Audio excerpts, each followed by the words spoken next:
Je m'appelle Liam. J'ai 28 ans, et mes propres parents m'ont fait comprendre que j'étais une personne jetable. Avant de vous expliquer comment leur monde, si soigneusement construit, a implosé dès la seconde où j'ai franchi cette porte, faites-moi une faveur, dites-moi dans les commentaires ci-dessous d'où vous me regardez. C'est toujours bon de savoir que vous êtes là, à m'écouter. Tout a explosé un vendredi soir. L'un de ces vendredis brutaux où la semaine de travail vous a broyé jusqu'à l'os, et où tout ce dont vous rêvez, c'est du sanctuaire tranquille de votre propre espace. J'ai poussé la porte d'entrée de la maison, cette maison que j'avais littéralement empêché de s'effondrer de mes propres mains, et la riche odeur du rôti de ma mère m'a accueilli. C'était une offrande de paix, un rare plaisir qu'elle ne préparait que lorsque les choses étaient tendues, bien que j'ignorasse encore pourquoi elle l'était. J'ai jeté mes clés dans le lourd bol en céramique sur la console de l'entrée, celui que j'avais acheté sur un coup de tête il y a 5 ans parce que son poids solide me donnait une impression de permanence. Tout semblait normal en apparence, mais il y avait un courant sous-jacent, une tension étrange dans l'air. Puis, en tournant le coin pour entrer dans le salon, mon monde a basculé. Là, étalé sur le canapé bleu profond mon canapé, celui pour lequel j'avais minutieusement économisé, celui qui m'avait coûté 1 mois de salaire après que les ressorts de l'ancien eurent finalement rendu l'âme, était assise ma jeune sœur, Chloé. Elle avait l'air parfaitement chez elle. Recroquevillé à ses côtés, un bras posé de manière possessive sur le dossier, se trouvait son mari, Marc. Son expression était un mélange d'ennui et de satisfaction suffisante. Je me suis figé, les mains toujours crispées sur le cadre de la porte. Chloé était comme une comète, surgissant dans nos vies à de rares intervalles avant de disparaître à nouveau. Cela faisait plus d'1 an qu'elle n'était pas venue. Elle était l'enfant prodige de la famille, celle qui nous avait tous embrassés juste après les funérailles de mon grand-père pour aller poursuivre ses rêves scintillants et importants. Me laissant derrière elle pour patauger dans les décombres du deuil de notre famille. Liam. Tu es rentré, a gazouillé ma mère, Éléanore, en sortant précipitamment de la cuisine. Elle s'essuyait les mains sur son tablier, ses mouvements étaient saccadés et peu naturels. Son sourire était étiré un peu trop fort sur son visage, une chose fragile et cassante. Mon père, Richard, a émergé du porche arrière, s'essuyant les mains sur son pantalon. Son visage était un masque de résolution sombre, cette expression pierreuse et indéchiffrable qu'il portait toujours lorsqu'un verdict avait été rendu et qu'il était sur le point de prononcer la sentence. Chloé? Marc? Qu'est-ce qui se passe? Ai-je demandé, ma voix sortant à plat, vide. Chloé s'est détachée de Marc et s'est lancée vers moi, m'enveloppant dans un nuage de parfums écœurants. C'était le genre d'étreinte qui n'était là que pour la forme. Grand frère. Nous avions juste besoin d'un peu de soutien familial. Marc a rencontré un petit problème au travail. Tu sais comment sont ces grandes entreprises, a clarifié Marc depuis son trône sur le canapé, ne prenant même pas la peine de me regarder dans les yeux. Il a prononcé les mots au licencié comme s'il s'agissait d'un inconvénient mineur, comme un rendez-vous chez le dentiste manqué. Restructuration d'entreprise. Très soudain. Mon regard s'est déplacé de leurs visages indifférents vers mes parents. La terreur froide et rampante qui avait commencé dans mes entrailles a commencé à serpenter le long de ma colonne vertébrale. Ce n'était pas une visite surprise. C'était une OPA hostile. Ils vont rester avec nous pour un petit moment, a annoncé ma mère, les yeux fixés sur un point juste au-dessus de mon épaule, refusant de croiser les miens, juste le temps qu'ils se remettent sur pied. Et puis mon père, toujours pragmatique, a porté le coup de grâce. Il a pointé un pouce par-dessus son épaule, un geste désinvolte et méprisant vers ma chambre, mon sanctuaire. Chloé et Marc prendront ta chambre. C'est la suite parentale, après tout. Ils ont besoin de l'espace, de la salle de bain privée. Je l'ai fixé, mon esprit refusant de traiter ces paroles. J'attendais la chute, le je plaisante. Elle n'est jamais venue. D'accord, ai-je dit lentement, en forçant le mot à sortir. Alors, où suis-je censé dormir? Mon père a haussé les épaules, un geste d'une indifférence si profonde qu'il m'a physiquement fait mal. Tu peux vider le débarras au sous-sol. Ou tu peux déménager. C'est ton choix. L'air dans mes poumons s'est transformé en glace. Le débarras. Une boîte en béton de 3 mètres sur 3, sans fenêtre, remplie de pots de peinture rouillée, de décorations saisonnières et de l'odeur persistante de moisissure. C'était tout ce que je valais. Ma mère se tenait là, tordant son tablier, regardant partout sauf vers moi. C'est Chloé qui a tourné le couteau dans la plaie, sa voix brillante et joyeuse, totalement dépourvue de honte. Et, maman dit que si tu pouvais libérer la chambre d'ici demain soir, ce serait génial. Marc et moi voulons prendre de l'avance sur la redécoration pendant le week-end. Nous pensons à une toute nouvelle palette de couleurs. J'ai regardé leurs visages, un par un. Ma sœur, l'assassin souriant. Mes parents, les bourreaux silencieux. Et en ce moment de cristallisation, quelque chose en moi ne s'est pas seulement brisé. Ça a gelé instantanément. C'est devenu dur. Froid. Clair. J'ai fait un signe de tête unique, lent et délibéré. D'accord, ai-je dit, ma voix étrangement calme. D'accord. Je comprends. Mais ils ne comprenaient pas. Ils ne comprenaient pas du tout. Ils m'ont vu capituler comme je l'avais toujours fait. Ils pensaient qu'ils ne faisaient que déplacer des meubles. Ils n'avaient aucune idée qu'ils venaient de démolir leur propre fondation. Il y a 5 ans, cette maison n'était pas un foyer. C'était un mausolée, un monument à l'homme qu'il avait construit de ses propres mains, mon grand-père. Son cœur avait lâché un mardi matin alors qu'il bricolait le câblage du nouvel îlot de cuisine, laissant derrière lui un fouillis de fils dénudés, des armoires à moitié installées et un silence plus lourd et plus étouffant qu'un poids physique. Les funérailles furent un défilé sinistre de visages familiers, contorsionnés par la sympathie, de plateaux de pâte au four et de l'écho creux de mes propres pas sur les parquets. Ma mère, Éléanore, était un spectre, se déplaçant à travers les pièces que son père avait remplies de son rire tonitruant, sa main traînant sur son fauteuil préféré, comme si elle pouvait encore sentir sa présence. Mon père, Richard, s'était retranché dans une forteresse de silence, son chagrin étant une carapace dure et impénétrable. Et puis il y avait Chloé. Elle avait pleuré, bien sûr, mais ses larmes semblaient différentes. Elles étaient théâtrales, publiques. 2 jours après avoir enterré grand-père, je l'ai trouvé dans sa chambre baignée de soleil, un tourbillon d'activité, entouré de 2 énormes valises ouvertes. Elle fredonnait. « Tu pars déjà ?» ai-je demandé, ma voix rauque. Je m'appuyai contre le cadre de la porte, le bois frais contre mon épaule. « Je dois le faire, Liam » a-t-elle dit, me tournant le dos alors qu'elle pliait habilement une robe d'été jaune vif. Mon stage de design en ville commence lundi. C'est une opportunité incroyable, le genre qu'on ne peut pas laisser passer. Maman ne va pas bien, Chloé. Elle mange à peine. Papa n'a pas dit plus de 10 mots depuis la cérémonie. Je sais, et c'est tout simplement horrible, a-t-elle soupiré en se tournant enfin vers moi. Ses yeux étaient grands, pleins de ce que je reconnais maintenant comme une sincérité calculée. Mais je ne peux pas simplement arrêter ma vie. Grand-père aurait voulu que je parte. Il a toujours dit que j'étais destiné à de grandes choses. Elle s'est approchée et a posé ses mains sur mes bras, son toucher léger et fugace. D'ailleurs, tu es bien meilleur pour tout ça que moi. Tu sais comment gérer papa quand il se tait. Tu sais ce dont maman a besoin. Tu peux prendre soin d'eux.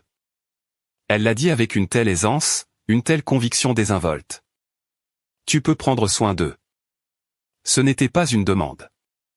C'était un transfert de responsabilité, un fardeau qu'elle se débarrassait de ses propres épaules pour le placer carrément sur les miennes.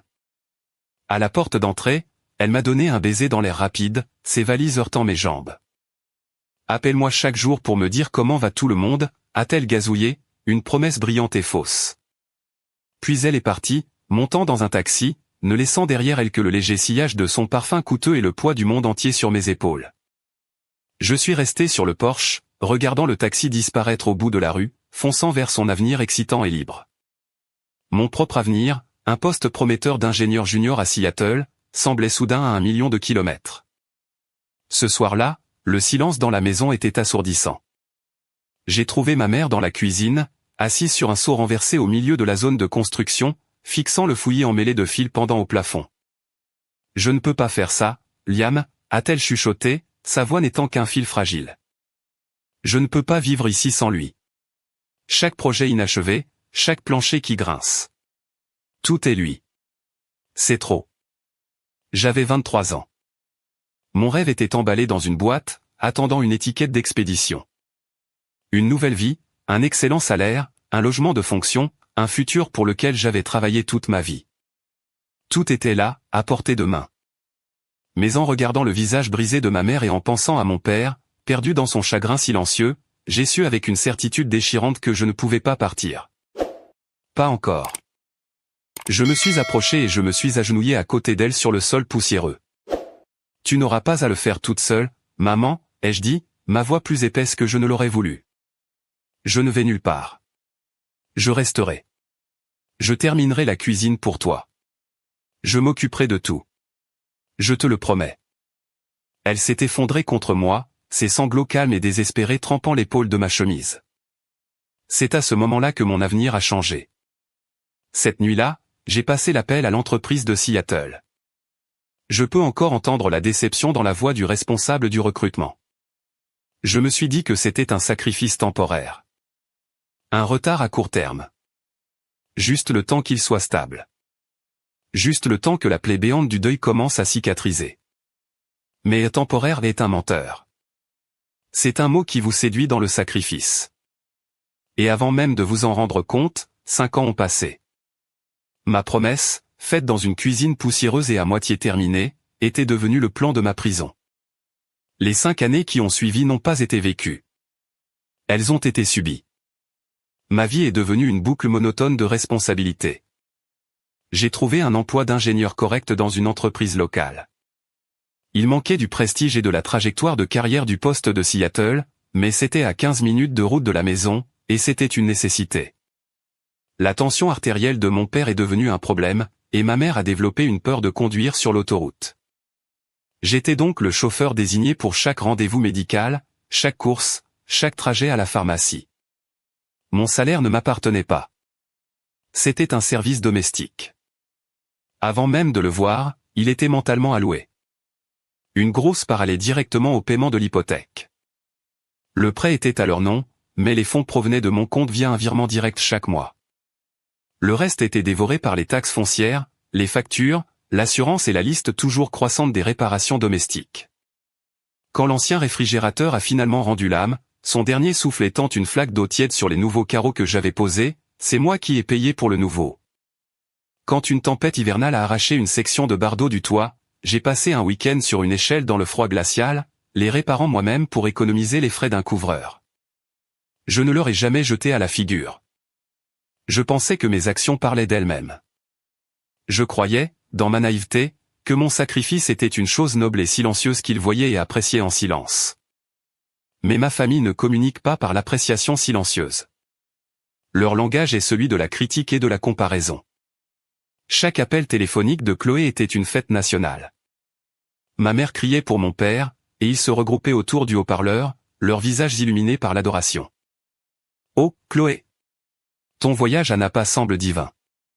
As-tu eu ce nouveau sac à main dont tu parlais? Le patron de ta sœur pense qu'elle est un génie. Il la forme personnellement. Imagine ça. » Après ces appels, un froid descendait sur la maison. La lueur s'effaçait de leur visage, et ils me regardaient comme s'ils me remarquaient pour la première fois. Un morceau de meuble terne qu'ils avaient oublié là. Les commentaires, comme de petites coupures de papier, suivaient inévitablement. « Tu as l'air fatigué, Liam », observait ma mère alors que j'essayais de décompresser après une journée de 10 heures. « Tu devrais essayer de sourire davantage. » Chloé a un sourire si merveilleux et brillant. « Ta sœur pense à acheter un appartement », annonçait mon père derrière son journal. Elle construit un vrai patrimoine. Un futur. L'accusation tacite flottait dans l'air, « Que fais-tu de ta vie ?» J'ai une fois dépensé les économies d'un mois entier pour une nouvelle chaudière économe en énergie après que l'ancienne eût été condamnée. Je l'ai installée moi-même pendant un long week-end pour économiser les frais de main-d'œuvre. J'étais épuisé, mais fier. Ce soir-là, au dîner, je l'ai mentionné. Eh bien, la nouvelle chaudière est installée. Ça devrait nous faire économiser beaucoup sur la facture de gaz cet hiver. Ma mère a juste hoché la tête vaguement. C'est gentil, chérie. Chloé nous a envoyé une photo d'un lustre qu'elle pense acheter. C'est du vrai cristal. La chaudière, un organe vital gardant la maison en vie, a été accueillie avec indifférence. Une photo de lustre, un désir frivole à 1000 km de là, était un sujet de conversation enthousiaste. C'est alors que j'ai réalisé que je n'étais plus un fils pour eux. J'étais une fonction. La fonction Liam. Payer les factures, réparer les choses, être disponible et, surtout, être silencieux. Le ressentiment n'a pas été une explosion soudaine. C'était un projet de construction lent et silencieux qui se déroulait dans ma propre poitrine. Chaque sacrifice négligé était une brique. Chaque comparaison blessante était une couche de mortier. En 5 ans, j'avais construit un mur de ressentiment à l'intérieur de moi-même si haut et si épais que je ne pouvais plus me souvenir de la personne que j'étais de l'autre côté. Le moment où les fissures dans mon calme soigneusement construit ont commencé à se transformer en toile d'araignée vers quelque chose de bien plus grave est arrivé lors de mon 27e anniversaire.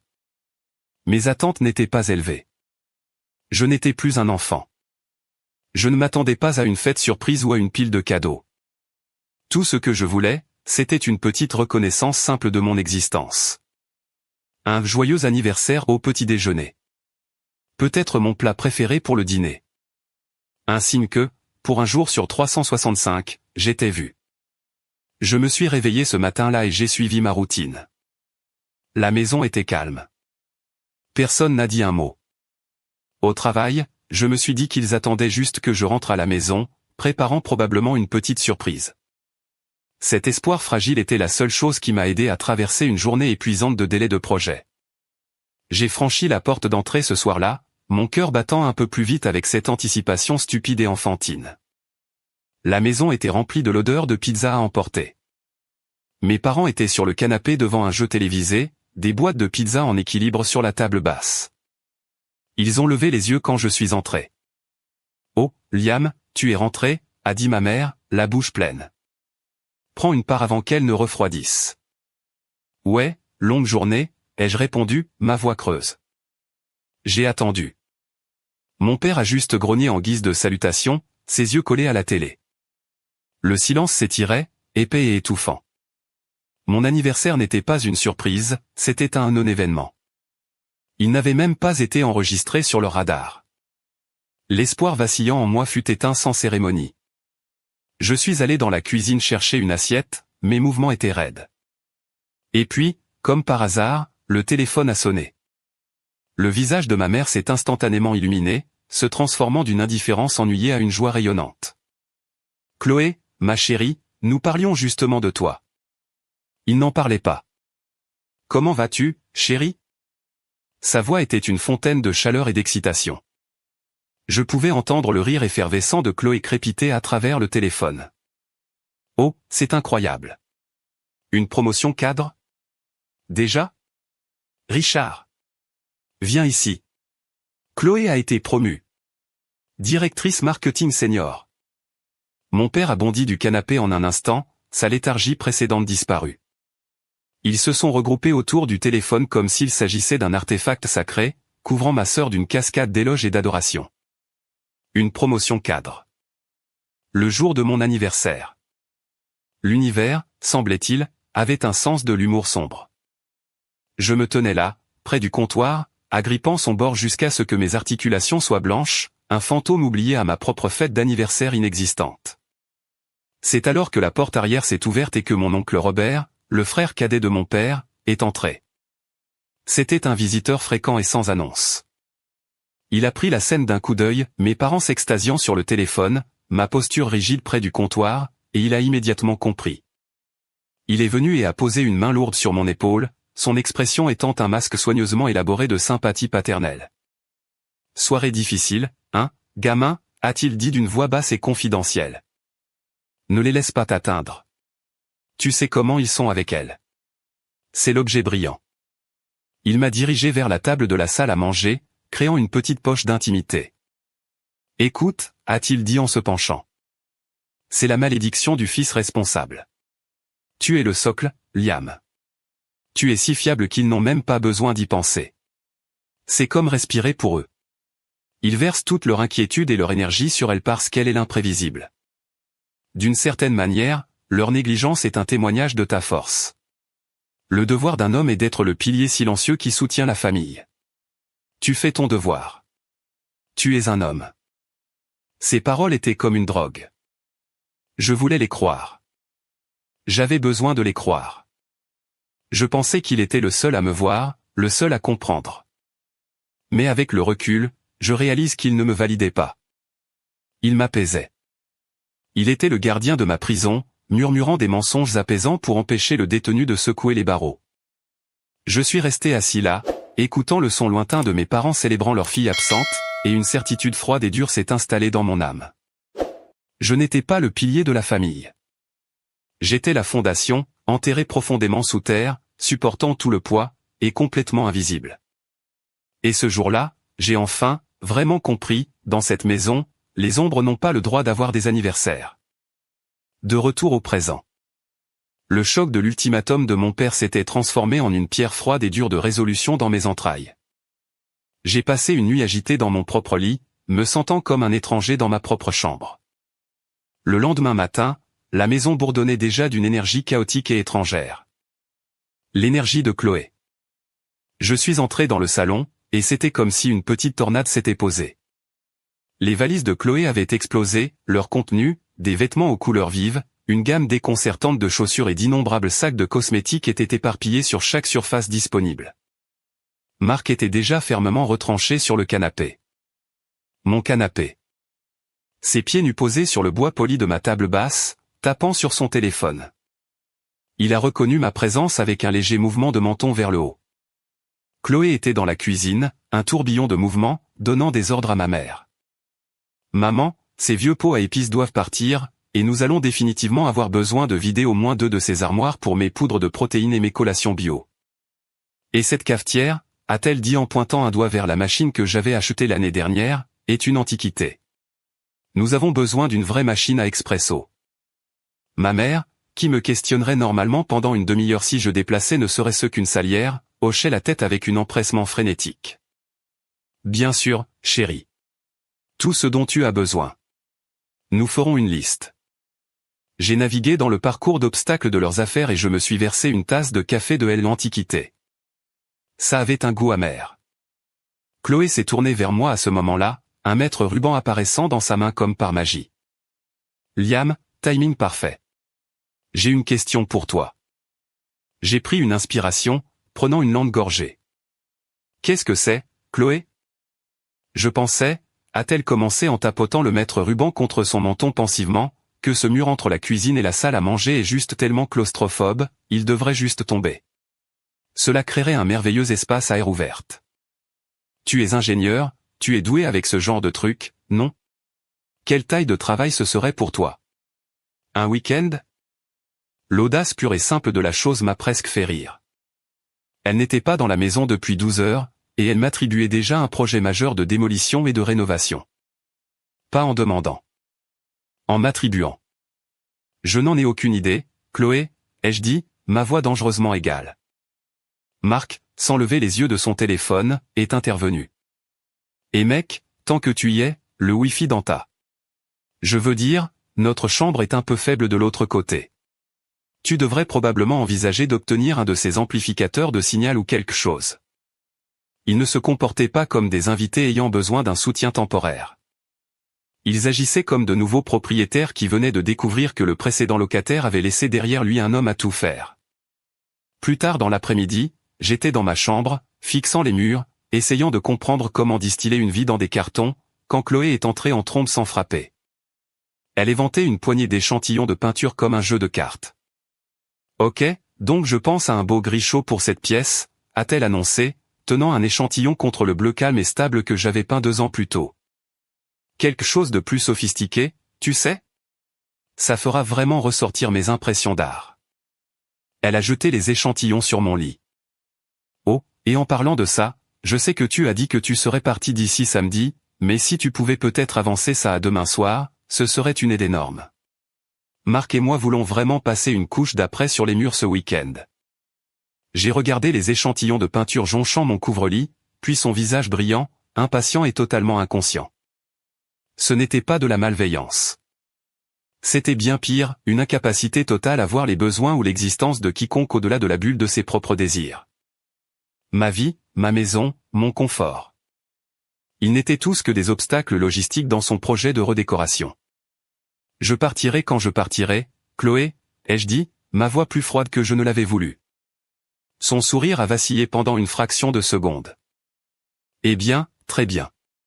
Pas besoin d'être grincheux à ce sujet, a-t-elle soufflé.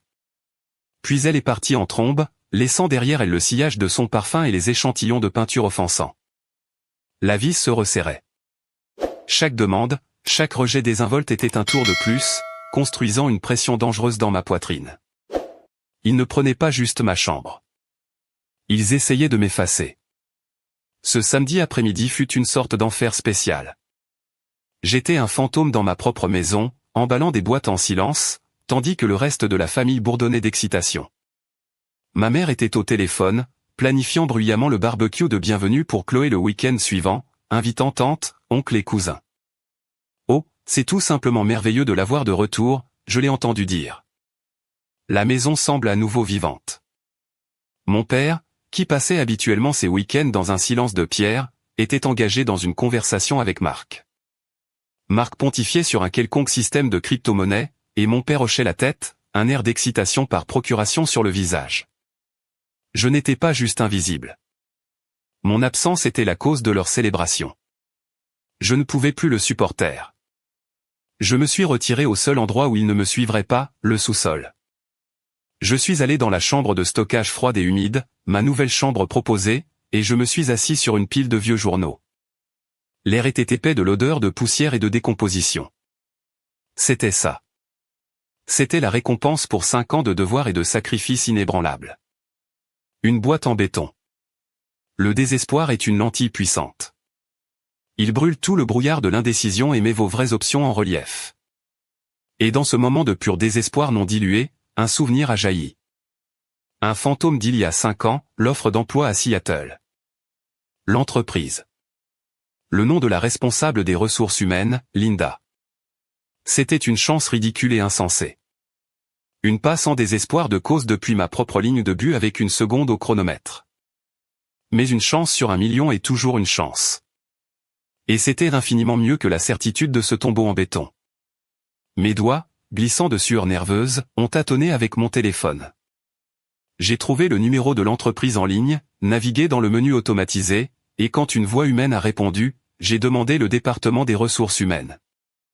Puis, mon cœur battant contre mes côtes, j'ai demandé Linda. Je m'attendais pleinement à ce qu'on me dise qu'elle ne travaillait plus là. C'est bien moi, a répondu une voix calme et professionnelle. Ma propre voix était un coassement sec. Salut Linda. Mon nom est Liam Evans. Vous ne vous souvenez probablement pas de moi, mais on m'avait offert un poste là-bas il y a environ 5 ans.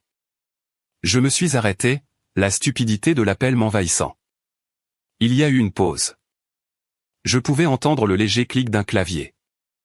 Liam Evans, a-t-elle dit lentement, du programme de recrutement universitaire. Bien sûr que je m'en souviens. Tu as passé l'entretien avec Monsieur Harrison. Il était très impressionné par ton projet final. Nous étions tous très déçus quand tu as refusé l'offre. Monsieur Harrison, le PDG, un homme puissant et intimidant que j'avais rencontré pendant à peine 30 minutes. Ouais, eh bien, ai-je bégayé. J'ai dû rester à la maison pour des raisons familiales. Écoutez, ça va paraître fou, mais cette offre incluait une option de logement de fonction. Je me demandais juste, si par hasard, ce programme existe toujours. Je me suis préparé à un rejet poli. Au lieu de cela, la frappe au clavier a continué un instant, suivi d'un doux bum. C'est un timing très intéressant, Liam, a dit Linda, une note de surprise dans sa voix. Monsieur Harrison, le PDG, a spécifiquement demandé après toi la semaine dernière. Mon monde s'est arrêté. Il quoi? Pourquoi? Nos entreprises collaborent sur le nouveau projet de tour du centre-ville. Il a vu ton nom sur certains des plans structurels initiaux de ton entreprise. Il l'a reconnu immédiatement. Il se souvenait de ton dossier, m'a dit que tu étais celui qui s'était échappé. Il m'a demandé de ressortir ton ancienne offre et de la réactiver dans notre système, au cas où.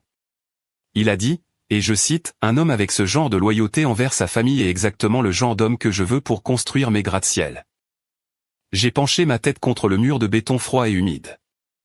Le téléphone pressait fort contre mon oreille. Le monde extérieur au sous-sol a disparu. C'était surréaliste. Une bouée de sauvetage. Pas juste un travail, mais un signe. Un signe d'un quasi-étranger. Un homme au sommet de son domaine, qui voyait plus de valeur en moi que mes propres parents. Il voyait mon sacrifice non comme une faiblesse, mais comme une force. Linda, ai-je dit, ma voix épaisse d'une émotion que je ne pouvais pas nommer. C'était de la gratitude. C'était du choc. C'était le premier signe d'espoir authentique que j'avais ressenti en une demi-décennie. J'aimerais accepter formellement cette offre. Quand puis-je commencer? Je pouvais entendre le sourire dans sa voix.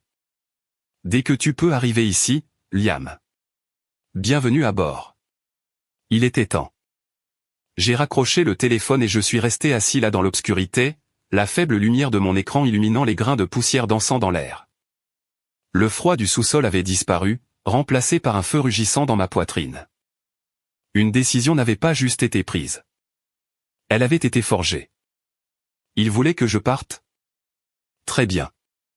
Je partirai. Mais je partirai selon mes propres conditions, et j'emmènerai tout mon monde avec moi. Après cet appel, un calme profond et presque terrifiant s'est installé sur moi. Le chaos tourbillonnant de la colère, de la blessure et du désespoir s'est solidifié en un seul point aigu de détermination. J'avais un plan. J'avais une destination. Je suis remonté, mais pas plus léger qu'il ne l'avait été depuis des années. La famille était toujours dans sa bulle de célébration, débattant maintenant de la couleur pour peindre le salon. Ils se sont tus quand je suis entré, attendant une confrontation, ou peut-être plus de silence boudeur. Je ne leur ai donné ni l'un ni l'autre. Je me suis tenu dans l'encadrement de la porte et j'ai attendu qu'ils me regardent. J'y ai réfléchi, ai-je dit, ma voix claire et égale. Et vous avez raison. C'est pour le mieux si je déménage complètement. J'ai pris quelques dispositions. Je serai parti d'ici demain soir. Le soulagement sur leur visage était une chose physique. Une expiration collective. C'était si transparent que c'était presque insultant. Ma mère a joint ses mains. Une image de bienveillance maternelle. Oh, Liam, je pense que c'est une décision très mature et altruiste. C'est ce qu'il y a de mieux pour tout le monde. Ouais, mec, a ajouté Marc depuis le canapé en me faisant un pouce en l'air paresseux. Pas de rancune. On apprécie que tu sois si cool à ce sujet. Pas de rancune du tout, ai-je répondu, et le sourire que je leur ai donné n'était pas forcé. C'était le sourire authentique d'un homme qui tenait toutes les cartes et savait que ses adversaires ne réalisaient même pas qu'ils étaient dans un jeu. Ils avaient gagné, pensait-il. Le Liam docile et prévisible allait faire ses valises, laisser derrière lui la vie confortable qu'il avait construite pour eux, et commodément disparaître. Ils étaient si aveuglés par leur victoire qu'ils ne pouvaient pas voir le cheval de Troie qu'ils venaient d'accueillir chez eux. Mon silence et ma complaisance étaient mon bouclier et mon épée. Je n'ai pas discuté. Je n'ai pas fait de scène. J'ai simplement accepté. Cela les a apaisés si complètement qu'ils sont immédiatement retournés à leur conversation sur les échantillons de peinture, m'excluant de leurs esprits comme un problème qui avait été résolu. Mais ma soirée ne faisait que commencer. Je suis allé dans ma chambre, j'ai fermé la porte et je me suis mis au travail. Mon téléphone est devenu mon centre de commandement. Mon premier appel fut pour une entreprise de déménagement ouverte 24h24. Oui, allô? Je dois réserver votre plus gros camion pour demain matin. 8 heures pile. J'ai besoin d'au moins 2 hommes, et ils doivent être efficaces. Mon deuxième appel fut pour une installation de stockage à proximité de mon nouveau bureau. Salut, j'ai besoin de votre plus grande unité climatisée. Oui, à partir de demain. Je serai là dans l'après-midi pour signer les papiers. Ensuite, les services publics. Je suis allé en ligne. Le forfait câble et Internet au débit, qui était à mon nom et payé par mon compte, était programmé pour la déconnexion. Date de fin de service, demain, 17h. Les services de streaming premium que je payais, abonnements annulés. À chaque appel effectué, à chaque bouton en confirmer et cliquer, je sentais une autre chaîne se briser. Je démantelais méthodiquement, chirurgicalement et silencieusement l'infrastructure de leur vie confortable, et ils étaient complètement ignorants, leur rire résonnant depuis l'autre pièce. Tard cette nuit-là, bien après que la maison fût tombée dans le silence, j'ai fait une dernière vérification. Ce n'était pas sentimental. C'était un audit.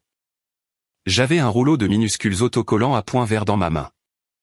Le canapé en cuir moelleux et le fauteuil assorti dans le salon. Point vert. Payé sur 12 mois, le paiement final fait il y a seulement 3 mois. La télévision intelligente 4K de 65 pouces. Point vert. Un cadeau d'anniversaire pour moi-même il y a 2 ans. La table à manger en chêne massif et les 6 chaises assorties. Point vert. Acheté pour remplacer la vieille table branlante que mes parents possédaient depuis 30 ans. La cuisine était une mer de point vert. Le réfrigérateur en acier inoxydable. Le lave-vaisselle haut de gamme. Le micro-ondes. Le batteur sur socle que ma mère adorait mais que j'avais payé. Tout l'ensemble de casseroles, poêles et couverts. La machine à laver et le sèche-linge dans la buanderie. Point vert. Pendant 5 longues années, je m'étais vidé de mon sang. Mon temps, mon énergie, mes finances. Pour transformer cette maison en foyer. Un foyer confortable, moderne et fonctionnel. Je l'avais fait pour eux par un sens mal avisé du devoir et de l'amour. Mais ils avaient rendu parfaitement, brutalement clair, je ne faisais pas partie de ceux qui comptaient. Alors j'emmenais mon foyer avec moi, toutes les pièces que j'avais achetées et payées. Ils dormaient paisiblement dans leur lit, rêvant de leur avenir brillant dans ma chambre. Ils n'avaient aucune idée que le sol même sous leurs pieds était sur le point de disparaître. Le camion de déménagement, un monstre de véhicule qui gémissait en se garant, est arrivé précisément à 8 heures dimanche matin. Son arrivée était silencieuse, presque furtive. Le quartier dormait encore, y compris les nouveaux maîtres de ma maison. J'ai rencontré les déménageurs, 2 hommes forts et silencieux nommés Gus et Sal, à la porte avec une boîte de beignets et 2 grands cafés. « Bonjour, les gars », ai-je dit, en gardant ma voix basse. Le plan est simple. Tout ce qui a un petit point vert dessus va dans le camion. Tout le reste, n'y touchez pas. Nous devons être rapides et silencieux. Gus, le plus âgé des deux, a fait un tour rapide et a laissé échapper un sifflement bas. Patron, ces petits points verts. Ils sont sur à peu près tout ce qui n'est pas cloué au sol. C'est l'idée, ai-je dit avec un sourire mince. Ils ont travaillé avec une efficacité étonnante, presque militaire. Il n'y avait aucun mouvement gaspillé. Le salon fut vidé en premier. Le canapé a été enveloppé dans du plastique protecteur, hissé et manœuvré hors de la porte avec une facilité qui semblait impossible. Le meuble TV et la télévision massive ont suivi. La table à manger a été démontée de manière experte et emportée en morceaux. J'ai travaillé à leur côté, un homme possédé. J'ai débranché la machine à laver et le sèche-linge robuste, vidant les tuyaux dans un seau. Je suis passé à travers la cuisine comme un tourbillon, emballant soigneusement chaque assiette, bol et verre que j'avais jamais acheté dans des boîtes en carton. Le porte-épices, le bloc à couteau, la cafetière, tout est parti. Vers 9h30, juste au moment où Gus et Sal emportaient ma bibliothèque en acajou, notre voisine, Madame Gable, est sortie sur son porche pour chercher son journal du matin. C'était une minuscule femme dans les 80 ans, avec des yeux vifs et observateurs. Elle avait été une présence constante toute ma vie, une histoire vivante de notre rue. Elle m'avait donné des biscuits quand j'étais garçon et m'avait regardé devenir l'homme qui passait ses week-ends à réparer la maison de ses parents. Elle se tenait là dans sa robe de chambre rose duveteuse, le front plissé de confusion. « Liam, chérie ? Qu'est-ce qui se passe au nom du ciel ? Tes parents achètent enfin de nouveaux meubles ?» J'ai traversé la pelouse jusqu'à elle, essuyant une trace de poussière de mon front. « Bonjour, Madame Gable. »« Non, pas exactement. Je déménage. » Ses yeux vifs ont pris la scène, le volume impressionnant de choses chargées sur le camion massif, la façon méthodique dont la maison était vidée. Sa confusion s'est évaporée, remplacée par un regard de profonde compréhension. « Tu déménages ?» a-t-elle dit doucement. « Mais chérie, tu prends tout. »« Je prends juste ce qui m'appartient, Madame Gable, » ai-je répondu, et la fatigue des 5 dernières années était lourde dans ma voix. Elle a tendu la main et a tapoté mon bras, son toucher étonnamment ferme. « Je me souviens quand ton grand-père était si fier de toi pour avoir réparé ce toit qui fuyait tout seul. Il m'a dit, ce garçon a un cœur de bâtisseur, mais il en donne trop. Tu es la colle qui maintient cette maison ensemble depuis le jour où il est mort. Ne l'oublie jamais. » Ces mots étaient une validation dont j'avais désespérément besoin sans le savoir. Quelqu'un avait vu. Quelqu'un avait compté. « Merci », ai-je chuchoté, la gorge serrée. « Je ne l'oublierai pas. » Vers midi, le travail était terminé. Le camion était plein à craquer. La maison n'était plus qu'une carcasse évidée. C'était une chambre d'écho de plancher nu et de murs vides. Les seules choses restées étaient les vieux meubles usés que mon grand-père avait laissés derrière lui, des pièces qui semblaient maintenant petites et pathétiques dans les vastes pièces vides. La maison ne ressemblait plus à un foyer. Elle ressemblait à une scène triste et oubliée après la fin de la pièce. Et à l'étage, ma famille, les acteurs inconscients, dormaient encore profondément. Le dernier bastion de ma vie dans cette maison était la petite pièce à côté de la cuisine que j'avais convertie en bureau à domicile. C'était mon centre de commandement, le seul espace qui était sans équivoque le mien, rempli de mes livres, de mon ordinateur et de mes dossiers méticuleusement organisés.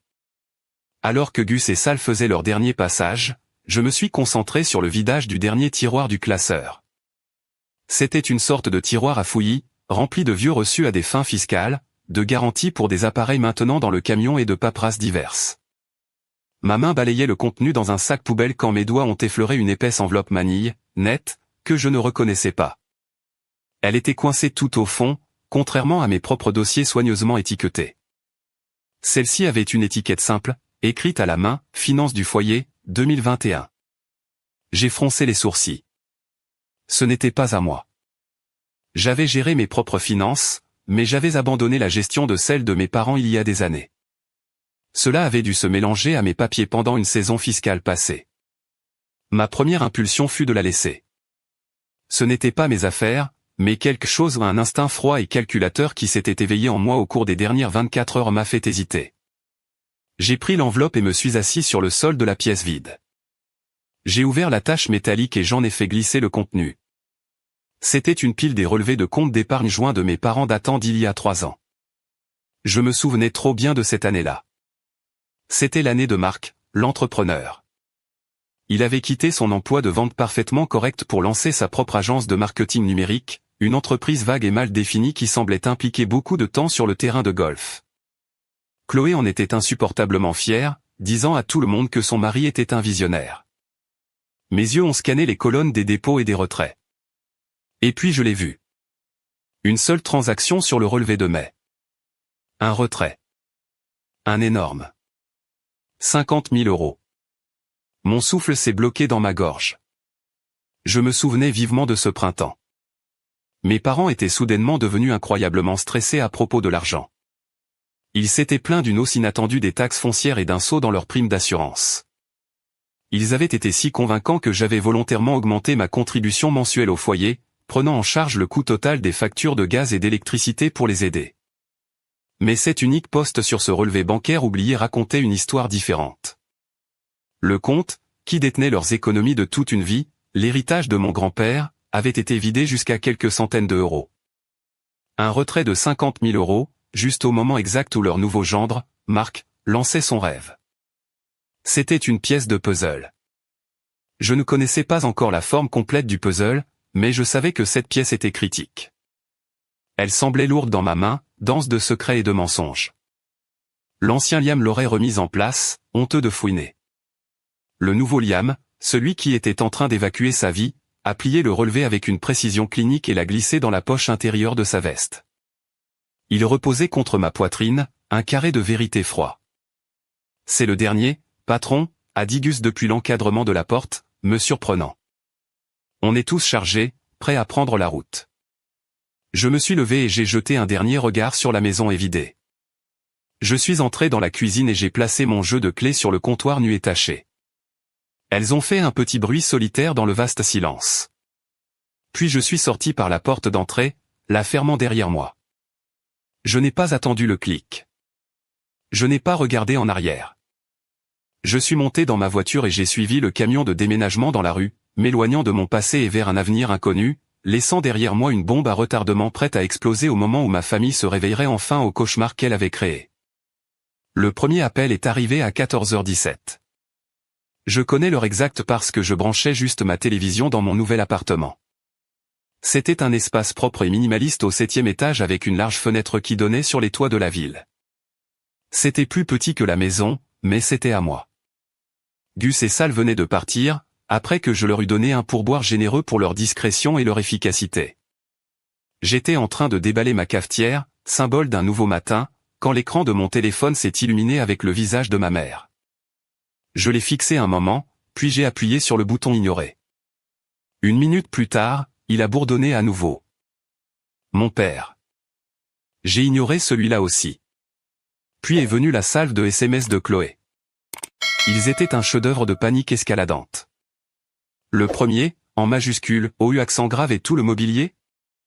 Le deuxième, 30 secondes plus tard, Liam, ce n'est pas drôle. On s'est fait voler? Le troisième, une minute après, attends. C'est toi qui as fait ça? Tu as tout pris. Rappelle-moi tout de suite. J'ai lu les textes, un étrange sentiment de détachement m'envahissant. J'ai pris une profonde inspiration et j'ai bloqué son numéro. Puis j'ai bloqué les numéros de mes parents. Le silence qui a suivi fut le son le plus profond et le plus paisible que j'ai jamais entendu. J'ai passé le reste de la journée dans un flou d'activités, déballant des boîtes, arrangeant les meubles, créant un foyer à partir des pièces de mon ancienne vie. J'ai commandé une pizza dans un endroit local, bu une bière fraîche directement à la bouteille, et pour la première fois en 5 ans, je me suis senti complètement et totalement en paix. Cette paix fut brisée à 10 heures le lendemain matin. J'étais à mon nouveau bureau, dans mes nouveaux locaux, un espace élégant et moderne bourdonnant d'énergie productive. Mon nouveau patron, David, un gars tranchant et terre à accent grave terre qui avait été celui qui m'avait recommandé au PDG, me montrait les schémas du projet Downtown Tower. Ma carrière commençait pour de vrai cette fois. Soudain, la voix douce de la réceptionniste est arrivée par l'interphone de mon bureau. Liam, je suis désolé de te déranger, mais il y a une famille ici dans le hall pour te voir. Un Richard, une Eleanor et une Chloé. Ils semblent assez agités. Mon sang s'est transformé en eau glacée. Comment diable m'ont-ils trouvé? Je n'avais dit à personne où je travaillais, sauf à... Oh non. David a vu la couleur fuir mon visage. Tout va bien, mec? Ouais, ai-je menti, ma voix tendue. Juste un drame familial inattendu. Pourrais-tu leur dire que je suis en réunion toute la journée et que je ne peux pas être dérangé? La réceptionniste a relayé le message. C'était comme jeter une allumette sur une flaque d'essence. Je pouvais entendre la voix de mon père tonner même depuis le long couloir. Je me fiche qu'il soit en réunion avec le pape. Vous me sortez mon fils ici tout de suite. Tout le bureau est devenu silencieux. Des têtes ont surgi par-dessus les murs des cabines. C'était un cauchemar d'entreprise. En quelques instants, 2 agents de sécurité du bâtiment se dirigeaient d'un pas vif vers le hall. Je ne pouvais pas supporter de regarder, mais je ne pouvais pas détourner le regard. Je les ai vus depuis le bout du couloir, escortant ma famille furieuse et gesticulant hors des portes vitrées. Ma mère sanglotait hystériquement. Chloé semblait cracher du feu. Le visage de mon père était un masque de pure rage meurtrière. L'humiliation était une vague physique qui m'a submergé. Mes nouveaux collègues évitaient studieusement mes yeux. Ma vie professionnelle avait commencé par un cirque à 3 pistes créé par ma famille. Pendant ma pause déjeuner, une pause que j'ai prise dans ma voiture juste pour m'évader, j'ai appelé Michael, mon soi-disant meilleur ami depuis la maternelle, la seule personne à qui j'avais fait confiance avec la nouvelle de mon évasion. Michael? Qu'est-ce que tu as fait? Ai-je demandé, sans préambule. Il a eu la grâce de paraître honteux. Regarde, Liam, je suis désolé. Chloé m'a appelé. Elle était paniquée. Elle a dit que tu avais juste disparu, vidé la maison, et ils étaient tous inquiets à en mourir que quelque chose de terrible t'était arrivé. Et tu es tombé dans le panneau? Après tout ce que je t'ai raconté au fil des ans. Elle a commencé à parler d'un gros héritage familial qui était sur le point d'être versé, a-t-il bégayé, sa voix faible. Elle a dit qu'il y avait eu un énorme malentendu et que si je l'aidais à te contacter pour tout éclaircir, elle s'assurerait que je sois grassement récompensé. Mec, tu sais que j'ai toutes ces dettes de prêt étudiant. La trahison était si vénale, si bon marché, qu'elle m'a presque fait rire.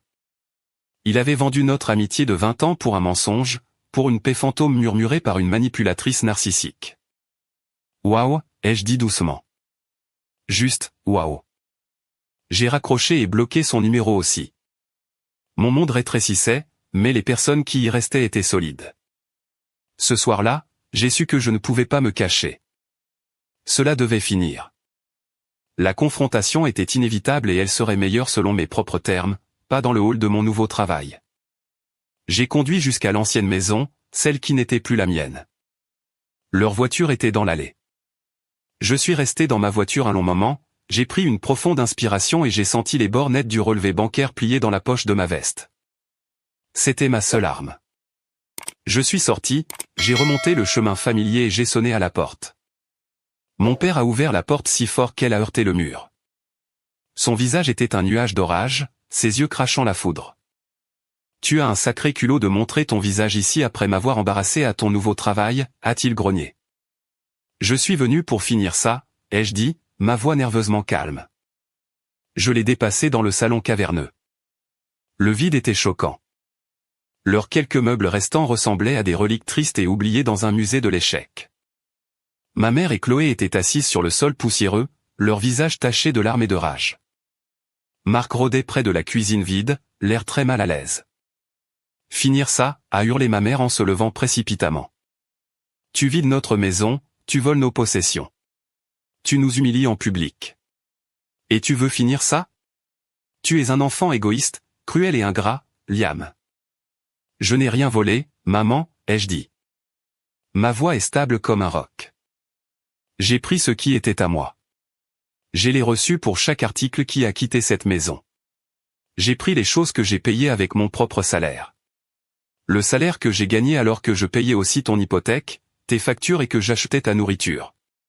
Pendant 5 ans. Nous t'avons donné un toit au-dessus de la tête. Nous t'avons laissé vivre ici, a tonné mon père, son visage tournant à une teinte dangereuse de rouge. Est-ce que vous l'avez fait, ai-je répliqué, la glace dans mes veines commençant enfin à brûler. Où est-ce que j'ai gardé un toit au-dessus des vôtres? Qui est monté sur ce toit pendant une tempête pour réparer la fuite? Qui a payé la facture de taxe foncière de 1 000 € l'année dernière quand vous avez dit que vous étiez à court? Qui a payé la nourriture dans le garde-manger que vous allez manger pour le dîner ce soir? Un silence épais et accablant a rempli la pièce. Il n'avait pas de réponse, car la vérité était une étrangère gênante. C'est Chloé qui a finalement brisé l'impasse, sa voix étant un sifflement bas et venimeux. Tout ça n'est qu'un jeu pour toi, n'est-ce pas? Tu as fait ça pour être cruel. Tu as fait ça pour tout ruiner pour nous. Juste au moment où nous sommes enfin rentrés à la maison. Juste au moment où nous avions le plus besoin du soutien de notre famille. Elle a fait un pas vers moi, ses mains serrées en poing sur ses côtés. Qu'est-ce qui ne va pas chez toi? Nous sommes rentrés à la maison. Et tu fais ça. Maman et papa nous l'ont promis. Ils nous ont promis que l'argent de l'héritage de grand-père était ici. Qui nous attendait? Était-ce ton plan malade depuis le début? De voler ça aussi? Et voilà. Le mot « héritage ». La vraie et laide raison de leur retour. Ce n'était pas pour le soutien familial. Ce n'était jamais à propos de l'amour. C'était à propos d'une paix. Un sourire lent, froid et sans humour a touché mes lèvres. J'ai mis la main dans la poche de ma veste, mes mouvements délibérés. J'ai sorti le relevé bancaire plié et usé. Je l'ai tendu vers elle entre mon pouce et mon index. « Quel héritage, Chloé ?» ai-je demandé doucement. Elle a arraché le papier de ma main comme s'il s'agissait d'un billet de loterie gagnant. J'ai regardé son visage pendant qu'elle le lisait. C'était un spectacle fascinant et terrible. Ses yeux, grands ouverts avec une anticipation avide, ont scanné la page. J'ai vu le moment où son cerveau a enregistré la date d'il y a 3 ans. J'ai vu la confusion alors qu'elle scannait les colonnes. Et puis j'ai vu le moment exact où ses yeux se sont posés sur le retrait de 50 000 € et le solde proche de 0 en bas. La couleur a fui son visage. Le papier tremblait dans sa main.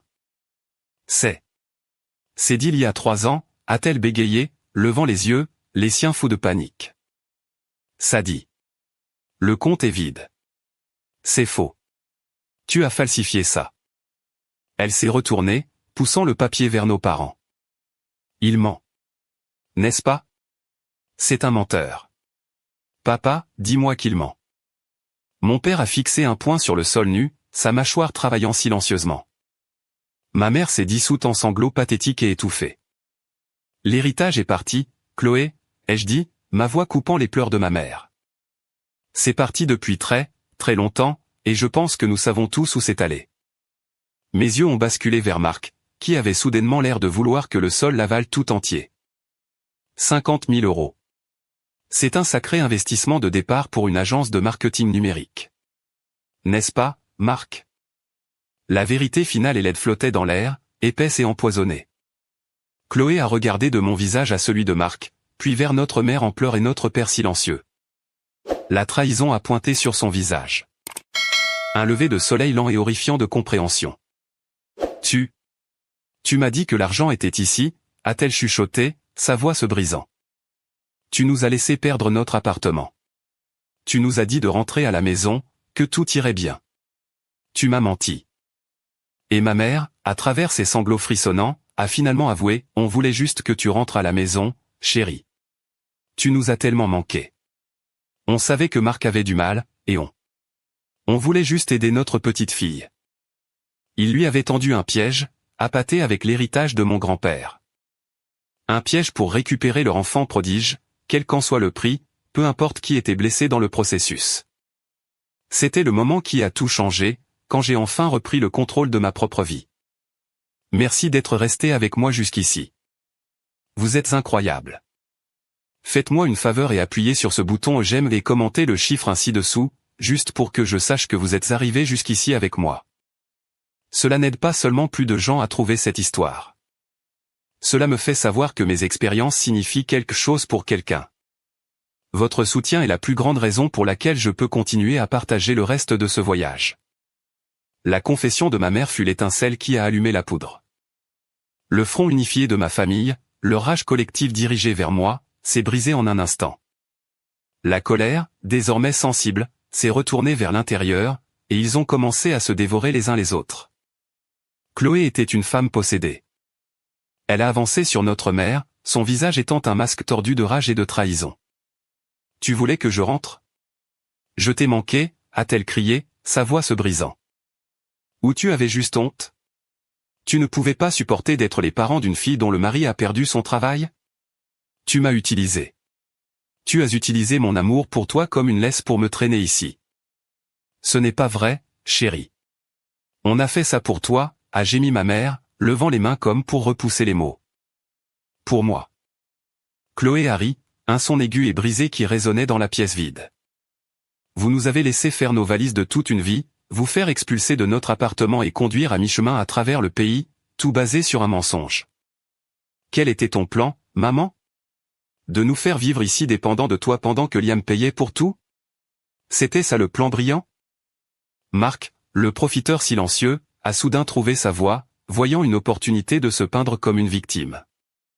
Je t'avais dit que ça semblait louche, Chloé, a-t-il dit en gonflant la poitrine. J'ai dit qu'on aurait dû vérifier les fonds d'abord. Ces 50 000, ce n'était pas un héritage. C'était un investissement dans mon entreprise. Un investissement que j'avais pleinement l'intention de rembourser avec intérêt. C'était trop, même pour mon père. Il a finalement éclaté, tournant toute la force de sa fureur sur Marc. Remboursé ? Avec quoi ? Tu n'as pas signé un seul client en 3 ans. Ton entreprise est un ordinateur portable et une pile de cartes de visite que tu as imprimées gratuitement en ligne. Il faut du temps pour construire une marque. Il faut spéculer pour accumuler, a répliqué Marc, sa voix montant dans un couinement paniqué. Il faut de l'argent pour payer l'hypothèque, a rugi mon père, faisant un pas menaçant vers lui. Argent que tu nous as pris. De l'héritage de mon père. C'était une implosion laide. Un balai de dysfonctionnement. Ils étaient une meute de loups, se retournant les uns contre les autres maintenant que la proie originale s'était échappée. Des années de ressentiments enfouis, de déceptions tacites, sortaient en un torrent de vitriol. Chloé accusait mes parents de toujours utiliser l'argent pour la contrôler. Ma mère accusait mon père d'être faible et de laisser Marc marcher sur lui. Mon père accusait Marc d'être un escroc sans valeur. Je me tenais près de la porte, un observateur du carnage. J'avais été la colle, le tampon, le paratonnerre de tout leur dysfonctionnement pendant si longtemps. Sans moi au milieu, ils n'avaient d'autre choix que d'affronter la vérité de ce qu'ils étaient, une collection de personnes égoïstes et brisées, piégées dans une toile de leur propre fabrication. Les cris continuaient. Une cacophonie de blâme et d'apitoiement sur soi. J'ai réalisé avec une clarté soudaine et surprenante qu'ils n'avaient pas seulement besoin de mon argent pour garder les lumières allumées. Ils avaient besoin de moi pour absorber leur poison. J'étais le bouc émissaire de la famille. La décharge émotionnelle où ils jetaient tous leurs échecs et leurs frustrations.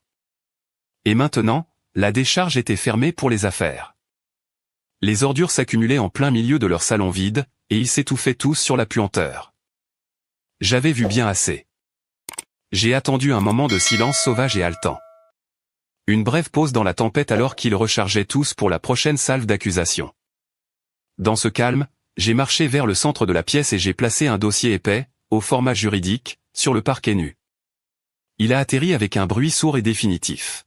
« C'est quoi ce bordel ?» a demandé mon père, sa voix brute et grave à force de crier. « C'est une copie du relevé hypothécaire actuel », ai-je dit, ma voix coupant la tension comme le scalpel d'un chirurgien. Il y a aussi la dernière évaluation de la taxe foncière, la police d'assurance habitation, et une liste de numéros de contact pour les compagnies d'électricité, de gaz et d'eau.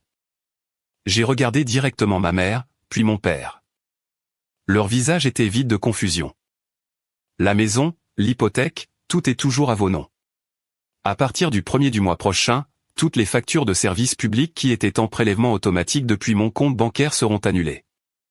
Vous allez devoir les appeler et mettre en place vos propres arrangements de paiement. Chloé a fixé le dossier sur le sol comme s'il s'agissait d'une grenade active. Tu vas juste partir? Et nous laisser avec toute cette dette? Un rire sec et sans humour a échappé à mes lèvres. Vous laisser avec? Chloé, ce n'est pas ta dette. C'est le poids que j'ai porté pour toi. Pour vous tous. Pendant 5 ans. Ma voix est devenue plus forte, chaque mot étant un coup de marteau de vérité. Je ne vous ai pas juste donné ma chambre, je vous ai donné ma vingtaine. Je vous ai donné mon compte d'épargne. J'ai renoncé à une carrière dont je rêvais depuis que j'étais gamin pour pouvoir rester ici et maintenir cette famille ensemble après la mort de grand-père. Et quelle a été ma récompense? Quel a été mon merci? Vous m'avez jeté dehors sans une seconde pensée au moment où votre enfant prodige a décidé qu'elle voulait rentrer à la maison pour l'aumône qu'elle n'avait pas méritée. Ma mère a eu l'audace d'avoir l'air blessée, des larmes montant encore dans ses yeux. Mais nous sommes ta famille, Liam. Tu es censé aider ta famille. Une famille ne traite pas l'un des siens comme un équipement jetable, ai-je dit, ma voix aussi dure et froide que le fer. Vous ne vouliez pas un fils. Vous vouliez un homme à tout faire résident et un distributeur automatique. Et toi, ai-je dit en tournant mon regard vers Chloé, qui a tressailli. Tu ne voulais pas un frère. Tu voulais un filet de sécurité pour lequel tu n'as jamais eu à contribuer. Je me suis dirigé vers la porte d'entrée et je l'ai ouverte, laissant l'air frais de la nuit s'engouffrer. Je me suis arrêté sur le seuil, me retournant pour les regarder, un tableau pathétique de ruines dans la maison vide. Vous vouliez tellement la revoir, maman, ai-je dit, ma voix s'adoucissant, non pas avec pardon, mais avec une finalité glaçante. Maintenant vous l'avez, vivez avec elle. J'ai regardé Chloé une dernière fois, son visage étant un désordre de larmes et d'horreur naissantes alors que la réalité de ses nouvelles responsabilités commençait à s'installer. Prenez soin d'eux, ai-je dit. C'est à ton tour d'être la responsable. Et puis je me suis retourné et je suis sorti dans l'obscurité. Je n'ai pas claqué la porte. Je n'en avais pas besoin. Je suis monté dans ma voiture, et démarré le moteur et je me suis éloigné. Je n'ai jamais regardé dans le rétroviseur. Il n'y avait plus rien là-bas pour moi. Les 4 mois qui ont suivi furent une éducation sur ce que l'on ressent à respirer. Sans le poids écrasant des besoins de ma famille, de leurs attentes et de leur dénigrement constant et subtil, le monde semblait plus léger. L'air semblait plus frais. Les couleurs semblaient plus brillantes. Mon nouveau travail n'était pas juste un travail. C'était une vocation. Le travail était exigeant, complexe et profondément satisfaisant. Et pour la première fois de ma vie professionnelle, j'étais vu. J'étais valorisé. Monsieur Harrison, le PDG, est devenu un mentor improbable. Il s'arrêtait à mon bureau pour vérifier mes progrès, non pas comme un suzerain, mais comme un bâtisseur parmi d'autres. Loyauté et fondation solide, Liam, m'a-t-il dit une fois en me tapotant l'épaule après une revue de projet réussie. C'est ce qui fait qu'un gratte-ciel tient debout, et c'est ce qui fait qu'un homme se tient debout. Nous sommes heureux de t'avoir. Des mots comme ceux-là, venant d'un homme comme lui, étaient la validation que mon propre père ne m'avait jamais donnée. Je n'ai pas seulement travaillé dur. J'ai prospéré. J'ai versé toute l'énergie que j'avais autrefois dépensée à réparer des robinets qui fuient et à calmer les humeurs de ma mère dans ma carrière. Mon patron, David, est devenu plus qu'un collègue. Il est devenu le frère que je n'avais jamais vraiment eu. On prenait des bières après une longue semaine, et je lui racontais lentement, hésitamment, des morceaux de mon histoire. Il n'a jamais offert de pitié bon marché. Il écoutait juste, secouait la tête et disait « Mec, c'est grave. Bien joué d'avoir enfin choisi toi-même. » Je construisais une nouvelle vie, brique par brique, tout comme j'avais autrefois reconstruit cette vieille maison. Mais cette fois, le plan était le mien. J'ai exploré la ville, trouvé une petite salle de sport et commencé le processus maladroit et gênant de sortir à nouveau. Je découvrais Liam. Pas le fils. Pas le frère. Pas l'homme à tout faire. Juste Liam. Et je commençais à l'aimer. Un après-midi pluvieux, David est venu à mon bureau, tenant son téléphone. « Mec, regarde ça », a-t-il dit, la voix basse. C'était une annonce immobilière. Pour mon ancienne maison. Un panneau à vendre bon marché était planté dans la pelouse que j'avais méticuleusement gardée exempte de mauvaises herbes. La description en ligne était un chef-d'œuvre de jargon immobilier désespéré, charmant projet de rénovation avec une bonne structure. Une toile vierge attendant votre touche personnelle. Des tonnes de potentiel. J'ai parcouru les photos. La maison était un fantôme. Toujours pour la plupart vide. Les pièces nues semblaient tristes, caverneuses et froides. Il n'avait même pas pris la peine de repeindre mon ancienne chambre. Le bleu calme était toujours sur les murs. Un témoignage silencieux d'une vie qui avait été effacée. Je suppose qu'ils n'ont pas pu s'en sortir, a dit David doucement. Je suppose que non, ai-je répondu. Un étrange cocktail de mélancolie et de justification tourbillonnait dans ma poitrine. Cette maison contenait tant de mon histoire, tant de ma douleur. Mais en la voyant ainsi, une coquille évidée vendue au rabais, j'ai ressenti un sentiment final de clôture. Elle n'avait jamais vraiment été à moi de toute façon. Quelques semaines plus tard, le panneau à vendre a été remplacé par un panneau vendu. J'ai entendu dire par le bouche à oreille du quartier qu'il l'avait vendu à une forte perte, juste assez pour rembourser la banque et échapper à la saisie. La famille que j'avais laissée derrière moi était en chute libre.